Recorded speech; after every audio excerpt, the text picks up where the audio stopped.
to Mythic Reads. Since we're recording this the day before Christmas Eve. The eve of Christmas Eve. That's right, Maddie. We're going to be reading a Christmas book today called The Christmas Eve Tree. We're not going to be reading this in chapters like we usually do. Number 1, because it's not a chapter book. Number 2, because it's very thin. So get ready for this Christmas special of Mythic Reads, and let's get reading. The Christmas Eve Tree. A forest of Christmas trees stretching over the hills. That's where the story begins. There the little fir tree was planted, but planted carelessly, so that when the wind blew strong, it fell sideways onto its neighbor and had no chance to grow.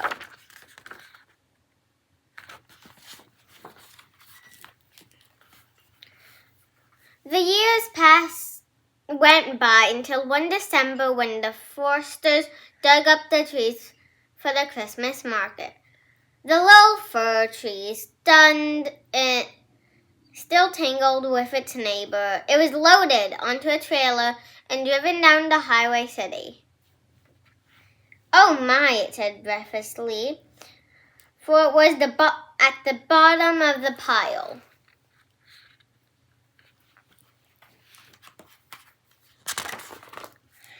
The tallest trees were unroped and taken away. One to stand proudly in a cathedral, another in the middle of a large square, and the third to decorate the stage at a grand Christmas ball. But most of the trees were brought by ordinary folks for houses where there were children who covered them with stars and red tinsel, chocolate mice, and small secret packages.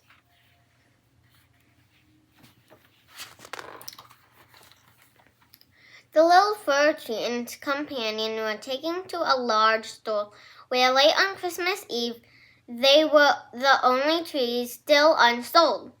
A shopper hurried to make a last-minute purchase.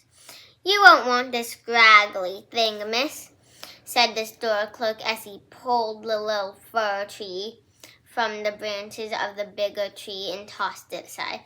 The customer smiled and went off, and pleased with her find.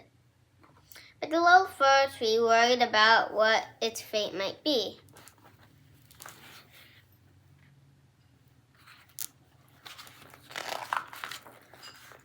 There was a boy in the shop, drawn in from the cold outside by the warmth and the lights and the wonderful spicy smell of Christmas.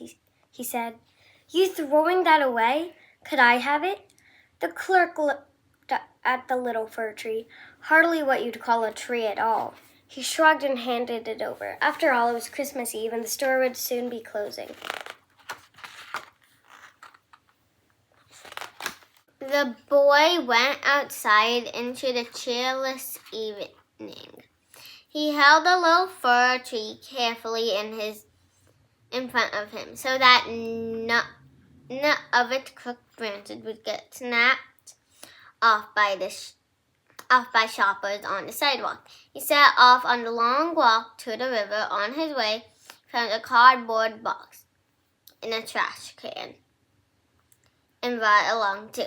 When he came to the shore, the tide was out, and down the steps, a small pebbly beach was showing. The boy climbed down and digging the mud with his hands and planted the little fir tree into the cardboard box.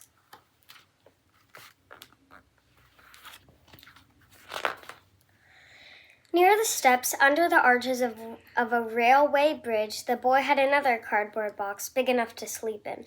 He put the tree on the pavement in front of him. "What a poor thing I am," thought the little fir tree. But the boy seemed pleased, so the little fir tree felt more cheerful. "I belong to someone now," it thought to itself, and it began to feel like Christmas.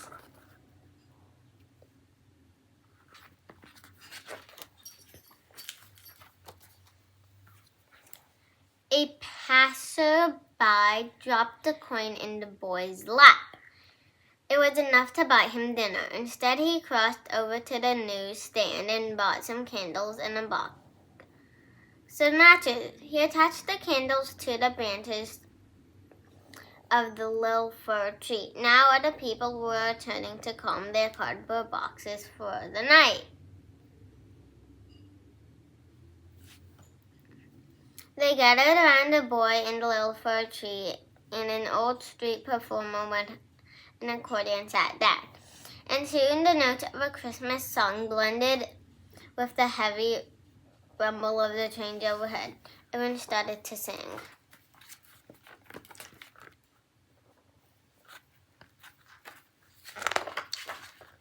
More people gathered. Homebound travelers, theater-goers, and sightseers. A policeman tried to move them on, but they stood where they were singing, and the traffic was brought to a halt.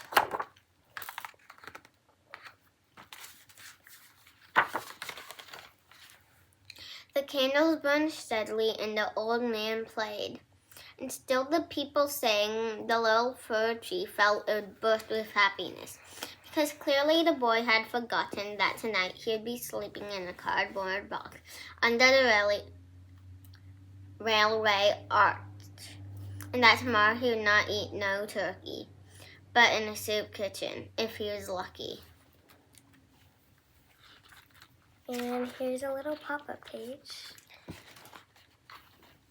of the little Christmas tree and the boy and the man with the accordion singing and playing. La la la la. Yeah, totally. A few days later, the boy moved on. "You're more dead than alive," he said sadly to the little fir tree as he went. And the tree, feeling dry and brittle, had to agree. But while other Christmas trees were piled onto January bonfires, the little fir tree was put in a sweeper's wheelbarrow.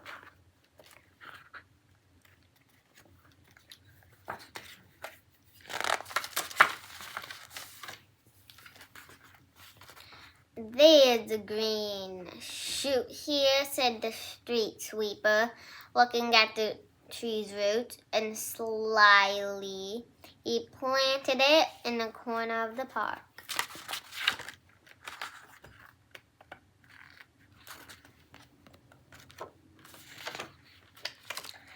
There you'll find it, not so little now, for against all odds it grew, and if not big and tall, at least cheerfully stout. Now it stretches out its branches for sparrows, pigeons, babies, and strollers, lovers, and office workers. Mice nibble at its roots.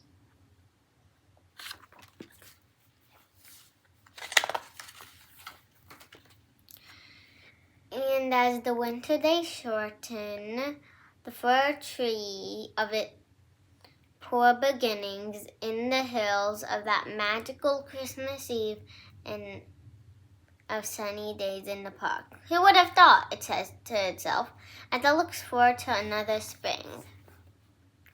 And that was the end. I hope you guys liked that because we really enjoyed reading it for you guys today. And make sure to like and subscribe if you haven't already. See you next time. Merry Christmas.